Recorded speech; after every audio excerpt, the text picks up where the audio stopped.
Hey everyone, it's Nefas here.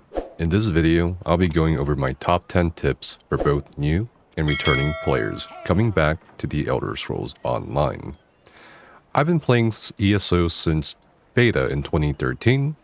I've done pretty much almost everything you can think of in ESO, from casual play to playing with the developers to world records and stuff like that, and a whole bunch more. So I get a lot of questions from returning players or new players, people who've taken a break from the game for like 3-5 years, or people who are just curious about ESO or are kind of trying to dip their toes into the MMO genre with ESO very frequently. So I figured I'd try to answer a lot of that in this video and cover some ground I don't really talk about on streams and stuff like that. So let's get to it. So let's start with the very first tip I have, and this tip is specifically for the people who don't know exactly where to start in terms of the actual purchase of the game and also where to get the game. So first, you can get the game through the official ElderScrollsOnline.com website and also download the game through the launcher that you can get from the website itself after making an account, which is after you make the purchase. Or you can download it through Steam after you buy it on Steam. Now, this is where I will definitely 100% recommend not getting ESO through Steam.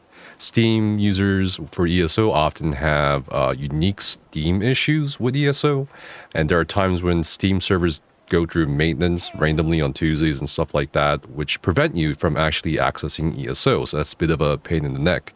Furthermore, I've always seen Steam ESO users experience definitely more issues with ESO than I have seen people just playing the game straight through the launcher from after downloading from the website. So I would 100% recommend, if you are going to play ESO long term, I would not get it through Steam. I'm not saying you can't play it through Steam, that's impossible, that there's like these game breaking bugs through Steam, but it can be inconvenient when you're playing ESO, and there are Steam specific issues that crop up from time to time. But that's basically my opinion, so do with that as you will. Now, as for people's questions about, oh my goodness, all this fancy stuff can be overwhelming. Do I get the collection deluxe? Do I get the collection? Or do I get the upgrade? Or what do I get here? So very first thing you want to probably look at is the standard edition, $20 right now, but ESO goes on sale very frequently. I've seen it go as low as $5. I've seen it go as low as $10, $15, and $20 for a lot of content actually is not a bad deal. So once you pay the $20, right, you get what's called the Morrowind chapter as well. Chapters are what the developers call in ESO expansions. So basically, chapter expansion, same thing. Morrowind chapter came out, or Morrowind expansion came out in 2017. So you get access to the Morrowind zone, or Vvardenfell, along with the base game. So I actually show you in the game how much content you're getting. So this is the map of Nirn / the Daedric domains, right? You get Cold Harbor, which is part of the base game dungeon, or sorry, not the base game dungeon, base game quest line, right? And it's this whole area here. It includes a dungeon as well. Includes, I believe, a house or two. And here we have the Ebonheart Pact on the northeastern side of the map. We have the Almray Dominion here. And we have the Daggerfall Covenant here. So it's 1, 2, 3, 4, 5 sizable zones with their own quest lines, with their own, node routes, with their own NPCs, areas where you can easily access other activities like battlegrounds, dungeons, and stuff like that. So you have 5 zones per faction, plus Cold Harbor, so that's 16 zones minimum you can access right there. And of course, you also have Cyrodiil, the PvP zone. And of course, if you go into the in-game cash shop or crown store, you get a free DLC called Imperial City, which unlocks another PvP map, or PvP VE map, called Imperial City, which is even more content because it has its own quest line, it has its own sort of unique environment for player interactions, and you also get 2 free DLC dungeons. And of course, when I talked about the Morrowind chapter, this is the Morrowind chapter zone. It's a lot of content actually in terms of achievements, quests. It includes a free DLC trial when you want to get into 12-man raiding. So overall, it's probably one of the better zones that ESO has put out over the years. So this is a lot of content for standard edition, and the questing alone can probably take you, depending on how much you play or game. I mean, just to complete all these zones, like not almost perfectionist kind of style, I would say you can probably play this for close to a year. So that it's a lot of content. So just because it says, you know, standard edition, don't be like, oh, it must not be a lot. So I would definitely recommend this edition for people who aren't sure exactly how much they should spend in the game. If you're a whale or whatever, I mean, yeah, sure, go all out at that point, right? What's stopping you? And then most people will have the question of, well, what's ESO Plus? ESO Plus is basically they have different plans for it. You can do monthly, you can do every 6 months or every year. It basically gives you access to all past DLCs, which can include dungeon DLCs, the DLC zones from the past. What it will not include is going to be the newest expansion or chapter, which is going to be Necrom for 2023. So how it works is, last year's chapter was called High Isle. High Isle will become a DLC, not a chapter, because it's old. So that will be included once Necrom releases or is released as part of ESO Plus. But the newest chapter, Necrom, will not be included in ESO Plus. Of course, you also get the 1650 crowns a month, depending on how many months you put into the ESO Plus. You get the double bank space for your account, although that can be circumvented with some, you know, decent inventory management and also the purchasing of bank and backspace, which we'll kind of talk about later. You do get a 10% increase to XP and all that, but it's not a huge deal.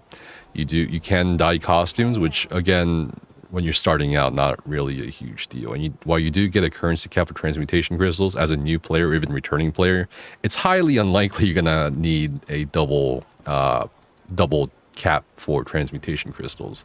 And while yes, they do have some cash shop deals or free statuettes in the cash shop for ESO Plus members, again, as a new player that's maybe not sure about how much they want to invest into the game or whatever, it's not really a big deal. Honestly, the biggest deal with ESO Plus is the craft bag, and I'm going to show it right here on the screen.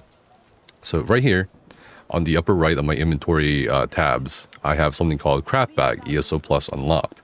And you can see here thousands upon thousands of materials that I've accumulated over the many years I've been playing this game, right? And instead of this being in your inventory, which as you can see here, I only have 200 inventory slots on this character, there's no way I'm going to be able to lug this around. So ESO Plus, the craft bag, is really nice as a convenient thing when you start out, especially when you don't have as much inventory as maybe a player who's been playing for like several months. But I wouldn't say it's mandatory either, because I know a lot of veteran players that don't have ESO Plus but can still manage, and we'll talk about that maybe later in the video.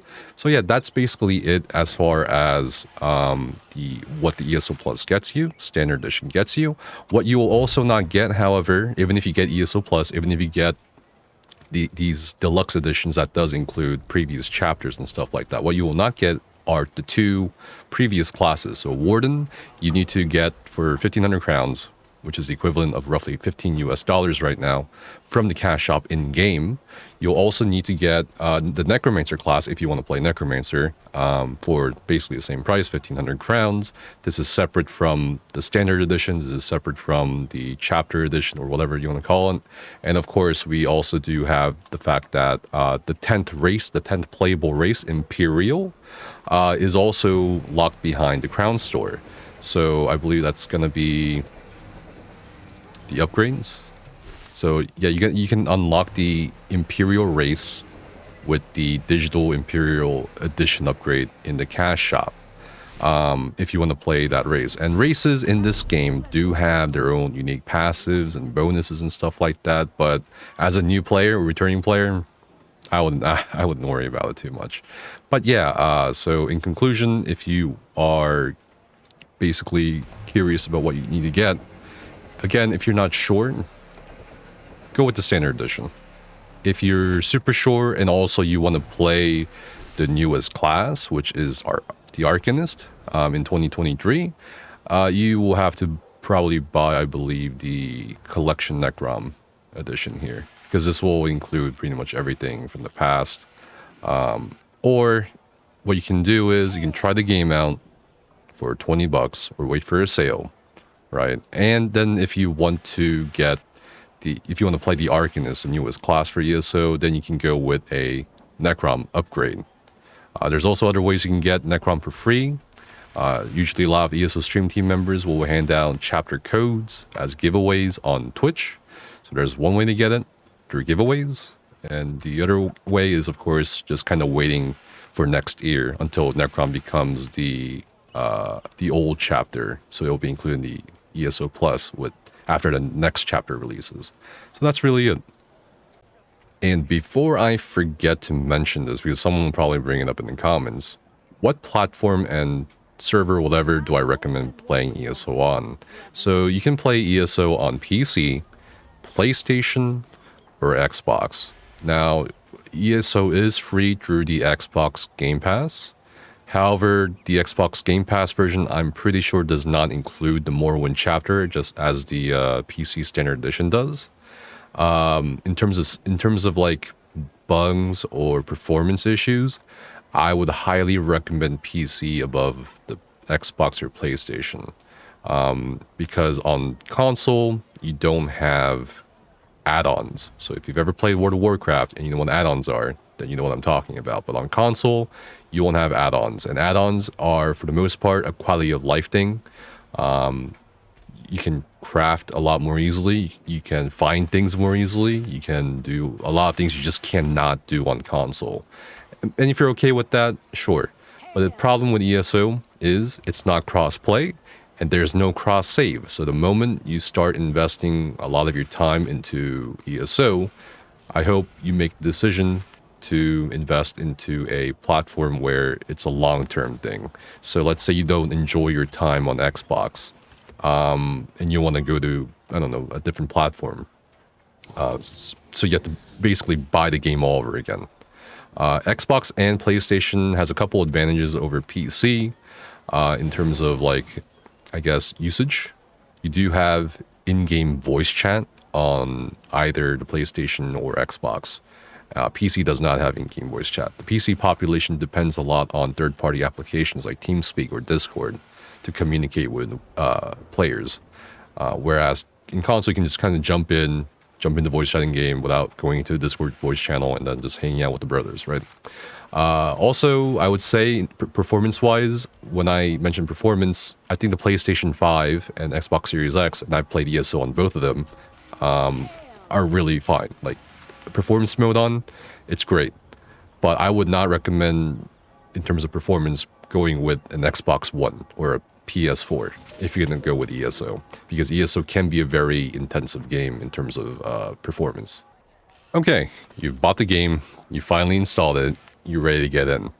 And this is particularly for, well, I guess some of it's for PC players, but for the most part, this is for people who, whatever platform you're on, settings for people who are interested in combat. And I actually got to play ESO with Anthony Kongpan, prominent Twitch streamer, and I had to go over these settings with him because the game by default does not have these crucial settings on, in my opinion, for the player. So a lot of players tend to get frustrated very easily by the lack of information, or by, you know, the fact that they can't really understand what's going on in the game, so they keep dying or whatever. So I'll go over the same exact settings I went over with Anthony last year, and hopefully this will help you. So video settings, of course, all preference. If you're on PC, I would highly recommend turning on multi-thread rendering. It is such a vast performance improvement for the game. Other than that, just for reference, I'm going to have you pause if you need to look at my graphic settings. This is in reference with a 2080 Ti and a i9 9900K. So if you have specs that are not as powerful as that or whatever, you may need to tone down some of these settings. The biggest offenders for performance tends to be shadow, grass, bloom, distortion, sunlight rays, and these three, they're just more distracting most of the time, depending on the situation in PvP or PvE. I would not do show additional ally effects, just so you understand what's happening with you, especially as a new or returning player. So yeah, that's pretty much it. Audio, again, preference, music, if you want music. And you can also choose your tracks. Gameplay, this is a really important section. Pay close attention. So you want combat cues to be on. This gives you an indication of telegraphs. This shows you what enemies are doing, both players and NPCs. You'll see AoEs on the ground. And the next important step with this is you can obviously customize the color of that enemy AoE or whatever. And you can also basically see, if you want to brighten up your friendly or ally AoEs, you can do that. Personally, I don't like doing that. But I would highly, highly recommend choosing something like pink or some noticeable color and turning it up all the way up to 50. Right? If you're wondering why the lights are strobing, it's because I have an add-on. But yeah, so personally, I like having double tap to dodge off and assigning a different key binding to it. If you have a MMO mouse or just a mouse with some side buttons, a side button is typically the go-to for a lot of players. Otherwise, you can do a different binding, although some veteran players will swear by the double tap to dodge. So that's really up to you. Quick cast ground abilities should be always on. Don't do automatic, don't do off, do on. And I've tested this with several new players as well. And part of the reason why action combat with ESO, because it's not tap target, cooldowns for abilities like for 10 seconds, 20 seconds, right? It's GCD based, meaning you can basically use a skill every 1 second, as I am doing now. So there's no effective cooldown, there's only durations. Now, part of the reason why a lot of people might feel, ESO combat feels really janky, really clunky, is probably because they have the quick ground cast abilities automatic. That's the default setting. I would highly recommend on, because what this does is the middle skill right here I'm going to show you is Eruption. It's a ground-based AoE. All right, I'm going to tap it once. I just tapped it once. Now let's see what happens with the default setting, whether it's automatic or off. Let's try off, because it's most of the time off for some reason, even though it's automatic. All right, I press the button and there's a telegraph. Now, while this may not seem like a huge deal to you, just because I'm not in combat or nothing's really going on, you're just like, oh, that's just another button press or something. It makes a big difference in terms of making rotations feel a bit more smooth if you're DPSing or even when you're healing. So I would highly recommend this to not be what you're seeing. If you have to double tap your button to lay down an AoE, a ground AoE, it's going to feel janky. So yeah, I would highly go to the gameplay settings and have it turned on like that. And of course, I would definitely recommend having auto loot on. It's just you press one button and you loot everything off of all the corpses in the vicinity as well. So, all right, so camera. Let's talk about camera. If you're coming from Skyrim or something like that, you're probably just like I was. You might play in, first person, and this is what you see in first person. It feels nice, it feels immersive, but when you start getting into PvP or PvE or the harder stuff, you will definitely probably need to consider at least turning up the field of view to 130 in first person, because you can see more, or going the easier route where you can have the field of view in third person. So this is a default field of view in third person. It kind of feels a little restrictive, right? Now I'm going to do 130, which is the max setting. I would highly recommend the 130 because, as you can see, whoa, I can see everything more around me. And this will help a lot in combat situations. I've had people who've been playing this game for like years have it to the default camera setting. And that ended up getting them killed a lot, especially on this fight where you need to watch out for AoEs. And once they adjusted this to 130, they stopped dying. So it's a pretty significant thing. Interface, that's all preferential, chat bubbles, whatever, nameplates. I'll show you guys what nameplates look like. Again, super preferential. I'll kind of skip over to the meat over here though. Just to note that profanity filter is on by default. You can color code guild chats. Personally, it's up to you. Combat. Okay. These settings are what you should probably emulate if you want the information, if you want to see what's going on. So ability bar should be always show. Okay. Ability bar timers on, ability bar back row on. These are not on by default.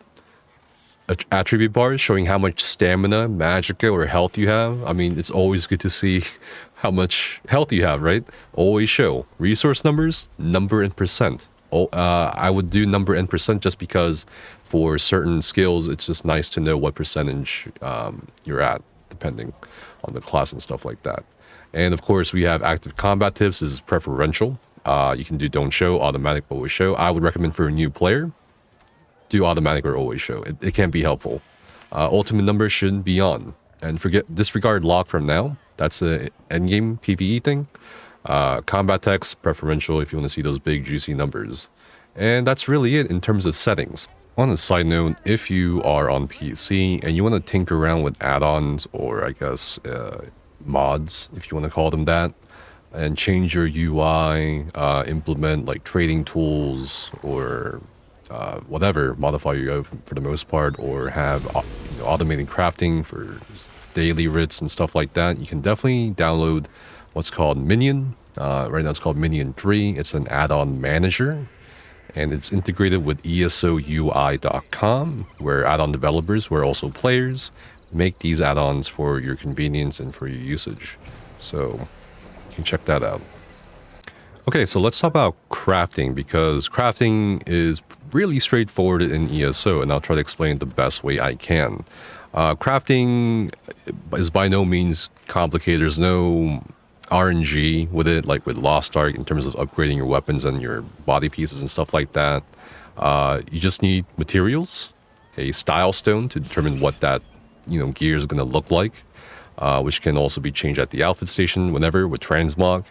And then that's really it. You also may need research. So I'm going to try to explain this. So you got the refine section where you can go gather out wood, you can gather ore, and then you can refine them to have them become sanded or refined ingots, right? Sanded wood, refined ingots, whatever, to make your blacksmithing, woodworking, clothing, gear.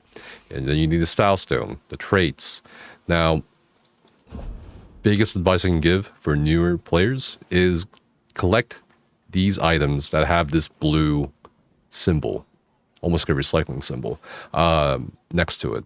Or at least just look at the tooltips, which indicate that these are what's called intricate items. And if you read, it says if you deconstruct this item, you will increase the inspiration gained by 280%.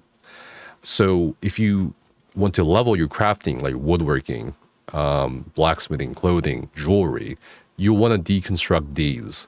And if you manage to be crafting and you have a certain amount of champion points, there is a champion point passive called Inspiration Boost, which you can put in if you have enough champion points to increase that crafting inspiration or XP you get by deconstructing things by 30%. But that's not a really big deal because 280% is still a lot, right, for a newer player. As you level, each skill line or each crafting skill line is up to level 50, right? And you can actually buy these from other players. They're relatively cheap, except the jewelry ones. And you just kind of level the skill line. And while you're leveling your skill line as you adventure through the world, I would definitely look at the things you pick up. And you'll notice that some items, like this one, has what's called a trait. And there are 9 traits per armor, per weapon, and for jewelry. And each category has different traits or different types of traits. So here we have the shield with the Divine's trait, right? So let's say you pick up this shield, you go to the research tab at whatever crafting station it's associated with. So you'll only see this shield pop up in the woodworking station, not the blacksmithing station, right? And then you can research this shield, divines, and you notice, whoa, that's 9 traits you have to research. And the reason why you would want to research in the first place is because there's these crafted sets that require you to know a certain amount of traits per piece you want to craft. So for example, I believe, well, let's just say, I don't know exactly how many traits this is. Let's say this crafted set called Adept Writer. You can see what bonuses it offers, right? Requires me to know 4 traits. What it means is I don't have to know 4 traits on every piece. I just need to know the 4 traits on the piece I'm trying to craft. So if I have only 3 traits researched on the necklace, and this set, Adept Writer requires me to know 4, I cannot craft a necklace. So research is a very long-term thing, and I would highly recommend starting as soon as possible if you're able or if you're interested in crafting, and it help down the line with certain things like transmutation. So transmutation, as you'll see here, can be done through a transmute station. And what it does is you can actually, let's say you don't like a drops trait, right? Let's say you're looking for a precise or whatever bow, okay? A bow with a precise trait. And if you don't get it, well, what do? Do you want to farm that dungeon or whatever you just farmed again? Or do you want to just transmute it, right? You can change the trait. And in order to change traits, you need to know the trait that you're changing to. You don't necessarily need the trait stones. You just need the knowledge. Okay, now let's talk about actually leveling your skill lines and stuff like that, because this is something people also don't understand when they're coming back to the game. So when you see, for example, these skill lines here, light, medium, heavy, two-handed, one-handed shield, and whatever, these will not appear on your skill screen when you first play the game. And the reason is because you probably haven't killed anything with a two-hander equipped to unlock the two-hander skill line. You haven't killed anything, even a rat or something, with a one-handed shield, right? So to unlock these skill lines for your character, for weapons, you need to kill something with these weapons to unlock the skill line. Okay, and the way you level these skill lines most efficiently is to slot skills as you go. So for example, if I want to level up the two-handed skill line overall faster, I'm gonna slot things like Wrecking Blow, or sorry, not Wrecking Blow, this skill right here. If I want to level it up faster, I put more two-handed skills on my action bar or my hotbar. Okay, and of course, what happens usually is when you level up something to level 4, you'll be given a choice between 2 different morphs. So this is where you can choose skills with different effects that sets it apart from the other morph, and of course the base skill. And then of course you can choose which one it is. Now if you're not sure which one to choose, I would recommend maybe leveling the rest of the skills to at least the point where you can morph them, right? But yeah, that's really it for weapons. For armor, it's a little weird. So to unlock, or at least see, the light armor, medium armor, and the heavy armor skills, or skill line rather, you need to wear 3 pieces of light armor, or 3 pieces of medium armor, or 3 pieces of heavy armor to at least see them. Okay, so this doesn't mean that you won't be leveling their skill line. So this depends on how many pieces you're wearing for medium armor or light armor or heavy armor. So the more medium armor pieces you wear, the faster the medium armor gets leveled to 50. Now, let's say you never put on 3 pieces of light or 3 pieces of heavy armor and you want to focus on a medium armor build or something like that. And so you're wearing 5 medium with 1 heavy piece and 1 light piece because there's only 7 slots, right? What will happen is the game will actually still count the XP you gain during your time with that setup and put it into light and heavy armor, right? The only reason why you want to first wear 3 pieces of each armor type is to see the skill line and put the passives in. So you still get the XP. So even if you get on a new character or whatever, don't worry about it. Other than that, the same principle of leveling skills basically goes with what I just said. You want to slot skills and turn in quest while you're on that specific bar with the skills on. So let's say you're killing things with overflowing altar on this bar, right? Yeah, I'm killing. Oh god, I hit a guard. Okay, so let's say I kill that guard somehow. And guards are invincible, by the way, in ESO, which is why I'm running away. So let's say you kill that guard, okay, and then the XP you get from killing that guard will go towards the skills I have active right now. Now, if I were on this other bar, right, I switched from a staff to a dual wield, right, I will only get XP towards the skills on this dual wield bar. And that's really important to know. So when you're turning in quests or killing things, be on the bar of the skills you want to level and the skill lines you want to level. And that's really it for leveling. Okay, so let's talk about gold, because probably as a new player you're kind of concerned how poor am I going to be for how long.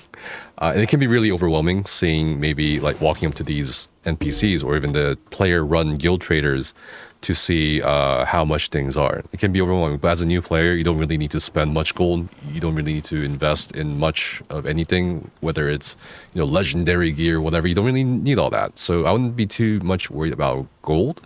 For the pack merchant, like the only things I would like recommend spending your gold for as a new player is backspace. So to increase your inventory slots, right? With the pack merchant NPC you can find in major cities. You can also increase your bank space by buying through a banker. So you can go to the banker right here in these bank icons on the map in major cities. So for example, if I go up these stairs, I'll find the banker with which I can not only have access to a personal bank, which is, by the way, account-wide. So you can share, bank space with other characters on your account, right? You can buy up to, you can buy quite a lot of bank space. And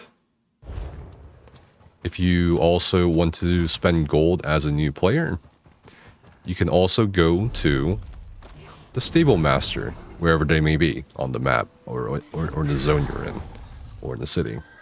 When you get to the stable master, and I would recommend doing this almost every day if you're going to play almost every day, right? Or at least check in every day.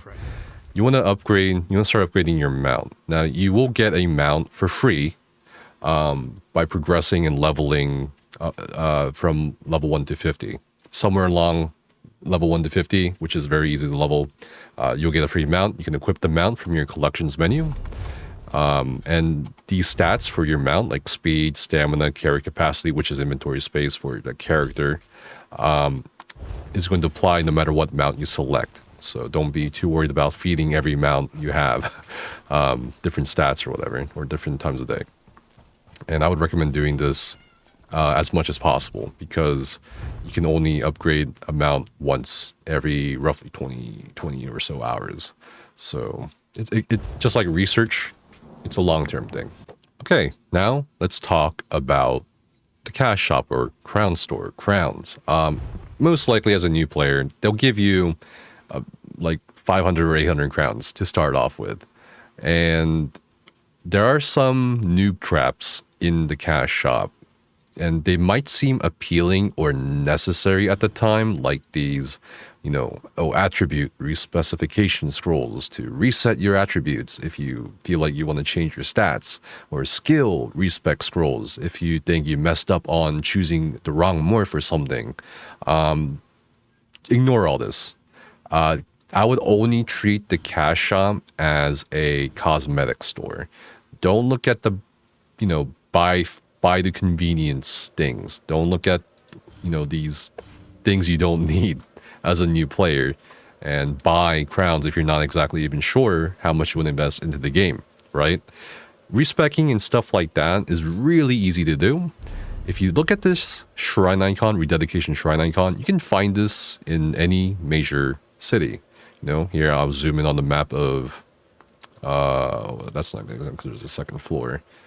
Let's zoom in on Stormhaven. right? If you go into Wayrest, you'll see that they have a respecification shrine, a rededication shrine. You find these in major cities. You can easily, very cheaply, even if you're a new player, and this may not look cheap because the more skill points you put into your character, and I have like hundreds of skill points. Literally, I have 115 skill points I'm not even using, or I can't even use. It'll be more costly the more skill points you put in your character. As a new player, this will be like a few hundred gold or something. And you can see all you have to do is pay some gold in-game currency to respec your skills or respec your morphs. And for your stats, let's say you're not happy with 64 points into magical or health or stamina or whatever you've decided your stats to be, you can go to another shrine next to the other shrine and make a donation. And this will be the same rate no matter what for your stats. And let's say you got, infected or bitten by a player because you wanted werewolf or vampire skill line, right? And then you see in the Crown Store as well that they sell vampire skill line or werewolf skill line or whatever. Okay, ignore this. Okay, this is a noob trap. And you don't have to pay for a cure. So let's say you tried out vampire for a while, okay, and you want to try werewolf. Okay, don't buy the cure. Instead, find this guy, Prelate Sabinus. He's often near these same respec shrines. And talk to him. And then a dialogue option will pop up, him asking you for 600 some gold. Hey, do you want to get cleansed or cured of your vampirism or lycanthropy? And you'll get cured. So just a heads up, don't fall for the Noob Traps in the Crown Store. Save your money. But if you want to buy cosmetics and stuff like that, all the power to you. What if you don't even want to use your gold and you want to save your gold as a new player? Fair enough. You can actually still respec things with the Armory Station. You can get the Armory Station for free in the Crown Store. As you can see, it says free. And you put into a house. Typically, you'll get in-rooms for free. You don't need to buy a house in the game with gold or, the cash shop. You can just get in-rooms for free and put this Armory Station into your home. And you can actually save your current setup and then respec to a different setup with, with the rededication shrines. Okay. And then you can save that setup and switch between these two different setups. It'll change your morphs, assuming that you did change your morphs. It'll change your stats. It'll even change your champion point allocations. So it's a really nifty kind of get around the rededication shrine life hack tool you can use. You don't need to use it, but it's there. All right, so the next piece of advice I will give is probably one of the best advice I can give for any ESO player or any aspiring ESO player, and that is to not power grind or level. I've been playing this game for almost 10 years now, and the amount of people I've seen who try to get into ESO and immediately try to skip on everything, don't make efforts to understand anything. I've met people who've literally power leveled from level 3 to CP 600, and they didn't even and by the time they got there, they didn't even know half the things I haven't told you guys in the video. They didn't know how to craft. They didn't even know how to improve their own weapons with crafting. They didn't know where certain things were or didn't even know really how to play the game. In terms of combat, ESO is not a stat-driven game in terms of like, okay, you level to 100, you're OP. You get this gear, you're OP. It is a very player skill dependent game, which is why a lot of people do hate it, because it's not a vertical progression system, it's a horizontal progression system. I am more afraid of a player in PvP, for example, that is on the worst class for the at the point in time, right? Let's say they're on the worst class possible with the worst setup possible. I'm more afraid of that player than I am of someone who is on the flavor of the month class and they have the best setup. It's just how it is in ESO. It's very player dependent, skill dependent, and not understanding how things work or just kind of skipping out on things you could have learned in terms of the systems of the game in terms of the skills of the game, in terms of how the skill lines and passives work, it's just not going to do you any good. You'll probably burn out and quit the game long before you even get to the actual end game, or even get to know people from end game to do things with. And you just don't really get much out of it. The end game in ESO is not going anywhere. The content is really not going anywhere. A lot of people ask me, is it too late to get into ESO? No, absolutely not. The end game in ESO is, again, player dependent. So do with that as you will. If you really want to grind and stuff like that, I hope that you know exactly what you want to do. And I also hope that you're one of the very few prodigies that can immediately pick up a game, get really good, do everything right. So yeah, I would definitely take the time. And I said earlier, in terms of feeling the game, it's not a exaggeration. Like, this is a game with a lot of good tactile feel, a lot of good tactile feedback from pressing the buttons, from seeing your character do things. And that's why when you play the game for at least a few months, you'll see when sometimes the devs change things, people get very upset about it, because if they change even like half a second of something, people can feel it. People can feel it impact how they play.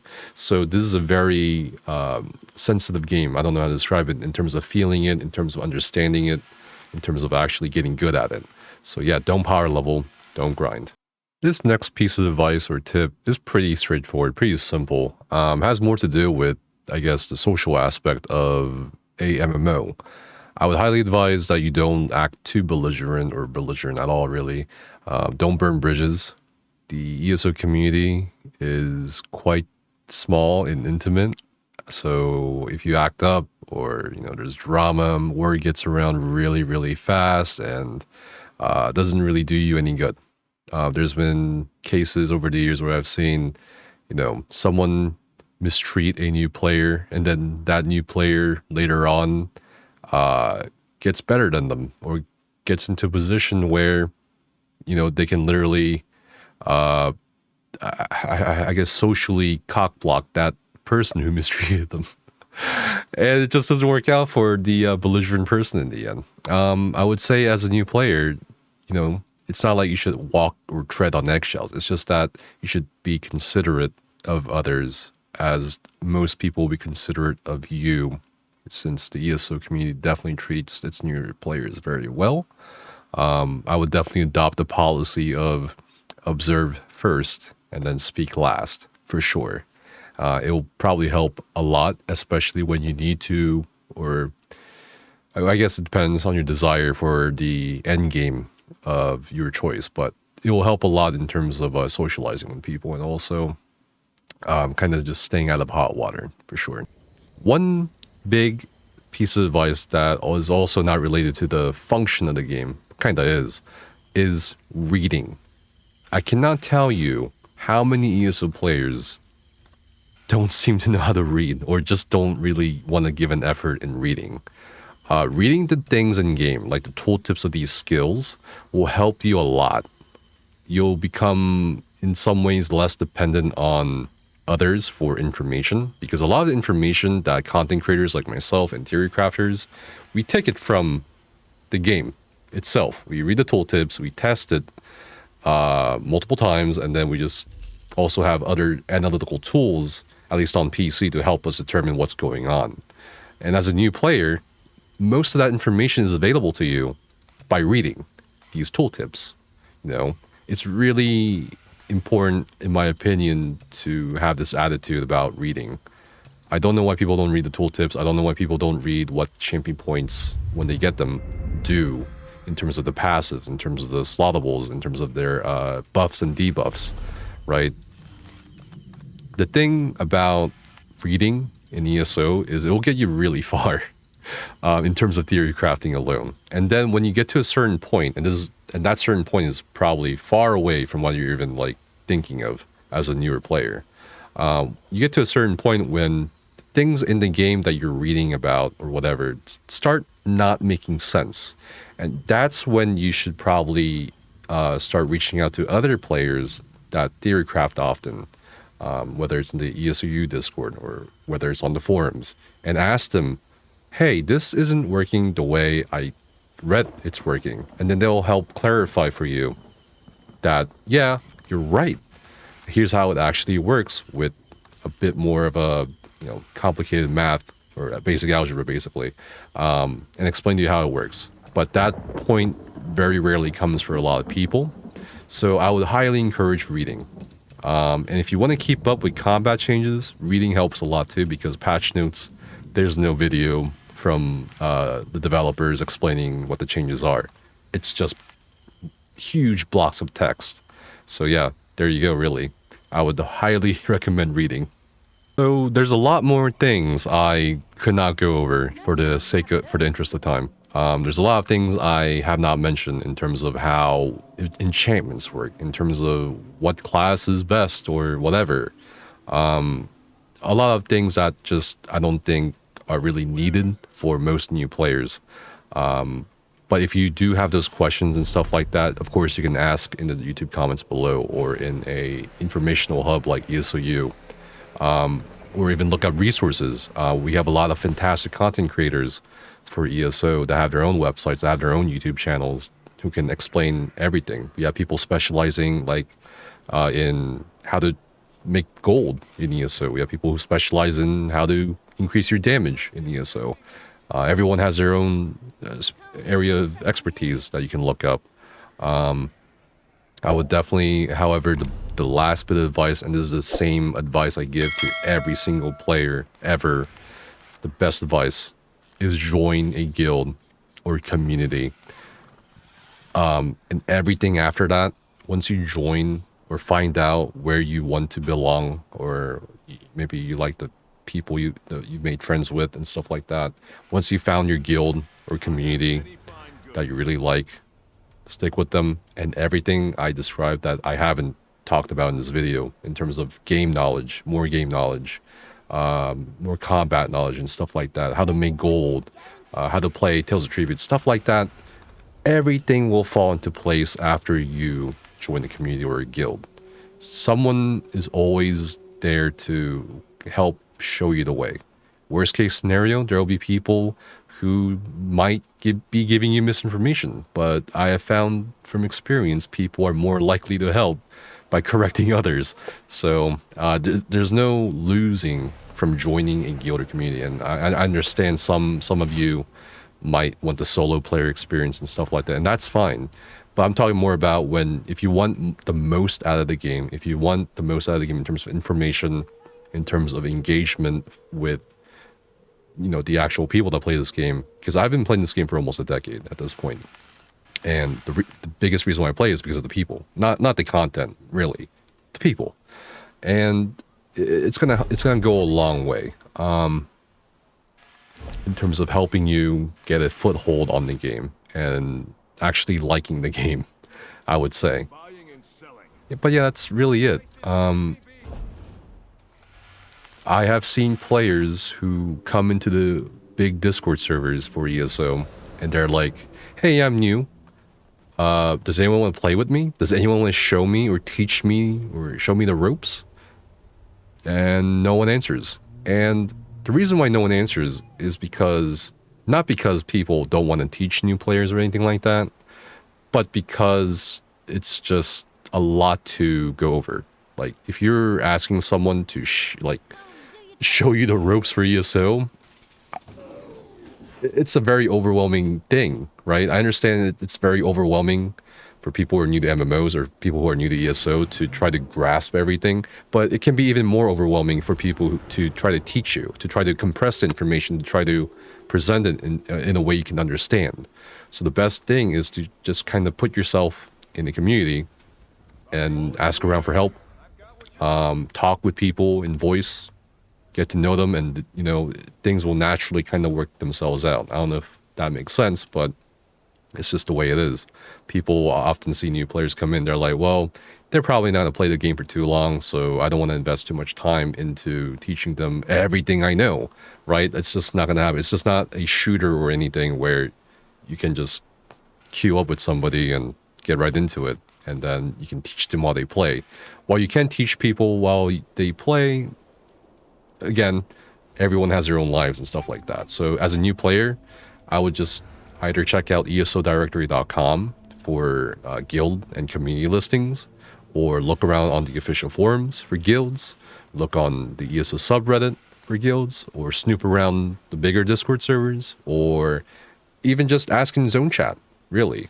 And there will be a lot of hidden misses in terms of trying to find your own kind of space in ESO. But I guarantee you it's worth it. But yeah, that's pretty much it. Thanks for watching. I hope these tips and the advice I've given help in your ESO journey. Yeah. So let me know down in the comments below if you have any questions.